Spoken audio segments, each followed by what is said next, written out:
పవన్ కళ్యాణ్ గారు మీరేం చెప్పిండ్రు? మీరు రంగుల ఊసలు వాల్చినట్టుగా మేము ఊసలు మార్చాం. ఇక్కడ మేము బరాబర్ నిలబడతాం, నిలబడతాం, కళాయించి నిలబడతాం, మొగోళ్ళు నిలబెడతాం, మొడగాళ్ళ లెక్క నిలబడతాం. నీళ్ళక చెక్కగా లెక్క నిలబడరు. ఈ రోజు నాగేశ్వరరావు గారి మీద తుపాకీ పెట్టి మా మీద కాల్చే ప్రయత్నం చేస్తున్నా కావచ్చు. ఈ రోజు మీ పోలీసులు ఇక్కడ హైదరాబాద్ ఏ విధంగా తిరుగుతారు బాస్?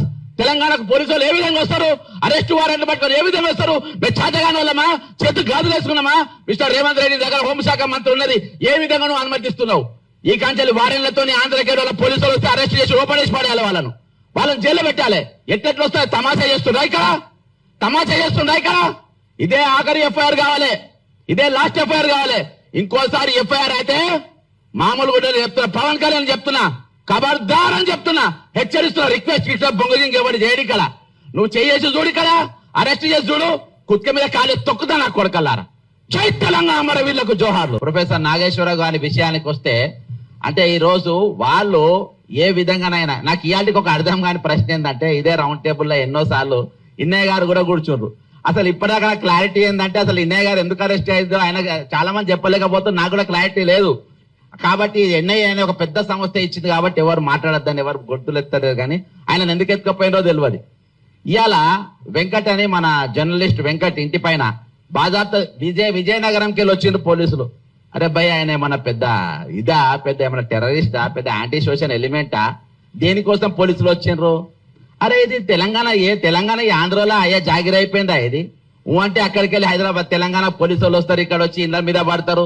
అరే మేము మామూలు వాళ్ళమా? మేము ప్రశ్నించే గొంతుకలం. మేము మన బండి సంజయ్ కేంద్ర మంత్రి కొడుకు ఒక ఇష్యూలో పాల్గొంటేనే ఇక్కడనే రౌండ్ టేబుల్ మీద పడ్డాం, అరెస్ట్ అయ్యేదాకా ఎంబడి పడ్డాం. లాస్ట్ ఇష్టం వచ్చినట్టు, అరే బక్క జడ్సన్ నువ్వంటే నాకు ఇష్టం అన్న, ప్రేమతోనే తిడతాను, నీ తమ్ముడు లెక్క. బుద్ధి ఉండాలి. ఇంకా నీకంటే ఎక్కువ బూతులు బ్రహ్మాండంగా మాట్లాడతా. ఏం మాటలు మాట్లాడినారు వెదవా? చెక్కగాడు, లేకపోతే బుద్ధి ఉందా?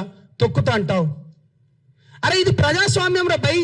నీకెట్లా మాట్లాడాలి, రాజకీయ పార్టీలు ఏ విధంగా పోటీ చేయాలో రాజ్యాంగం మాకు కూడా కల్పించింది, ఆ హక్కు మాకు కూడా కల్పించింది. కాబట్టి విశ్లేషణ పేరుతోని నేను చివరిగా మాట్లాడే ముందన్నా, మోదీ గారు భారతదేశానికి అత్యున్నత 2వ ప్లేస్ లో ఉన్నది అమిత్ షా గారు. ఒక రాష్ట్రానికి ఉప ముఖ్యమంత్రిగా ఉన్న పవన్ కళ్యాణ్ గారు, ఒక మంత్రివర్యులు ముగ్గురు మాట్లాడుతున్నట నాకు సోర్స్ వచ్చిందట. ఇప్పుడు పవన్ కళ్యాణ్ గారిని అట అమిత్ షా గారు క్లాస్ తీసుకున్నారు, లేకపోతే జగన్ గారి గురించి ఇది మాట్లాడిండ్రు అని చెప్పడం వేరు, మాట్లాడేసిండ్రు అని చెప్పడం వేరు. నేనేమంటున్నా, నువ్వు ఆల్రెడీ జరిగిపోయిందని చెప్తున్నా. నువ్వు పెట్టాలిగా, నువ్వు ప్రొఫెసర్ నాగేశ్వరరావు రిటైర్డ్. కాబట్టి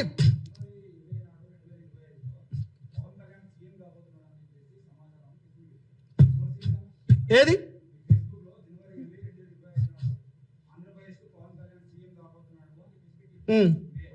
అవును, బీజేపీ ప్రభుత్వంలో ఉన్నప్పుడు నాకు కొంతమంది చెప్పినన్నా. ఒక్క నిమిషం నేను అదే చెప్తున్నానా. ఒక్క నిమిషం, మీరే 100 అడగండి, 100కు 100 చెప్తా. సోర్సు బీజేపీలో ఉన్నాను. ఇప్పుడు మన ఓల్డ్ పీజీ హాస్టల్ దగ్గర మన అనేక. ఒక్క నిమిషం, నేను అదే చెప్తున్నా. వినండి. ఓల్డ్ పీజీ హాస్టల్లో బీజేపీ వాళ్ళందరూ ఇప్పుడు స్టేట్ వైస్ ప్రెసిడెంట్ కూడా ఉన్నాడు, మీ అందరికి తెలిసిందే. వాళ్ళ తరపు నుంచి మాకు వచ్చింది. ఏది